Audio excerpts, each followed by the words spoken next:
वजन कमी करताना बऱ्याच जणांना मी सांगत असतोय, घरचंच खा, पोटभर खा आणि वजन कमी करा.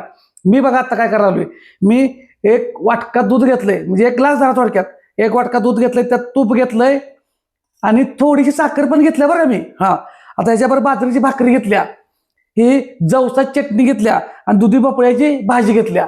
मग हे एवढं जेवण मी घ्यायला लागलो. तुम्ही अशा पद्धतीनं तुम्हाला वेट लॉस करायचं असेल तर घेऊ शकताय. वेट लॉस करताना ह्याच जेवणात काय बदल करायचे? आता वेट लॉस करणार असाल तर तुम्ही ह्यात दुधात तूप घेऊ नका, साखर घेऊ नका. ह्याच्या ठिकाणी तुम्ही शाळूची पण शाळूची पण भाकरी घेऊ शकताय.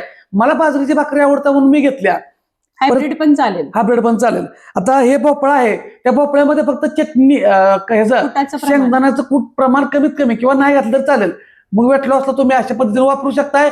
घरचंच खा, भरपूर खा पण प्रमाणात खा, आरामात खा पण प्रमाणात खा, लक्षात ठेवा. त्यामुळं आणि व्यायामात हालचालीत कॅलरीज बर्न करा. साधं सोपं गणित आहे. कुठलेही प्रोडक्ट वगैरे खायची गरज नाही. अशा पद्धतीने घरचं खाऊन वेट लॉस होतंय, हेल्दी आहार झाला, सगळंच झालं. धन्यवाद.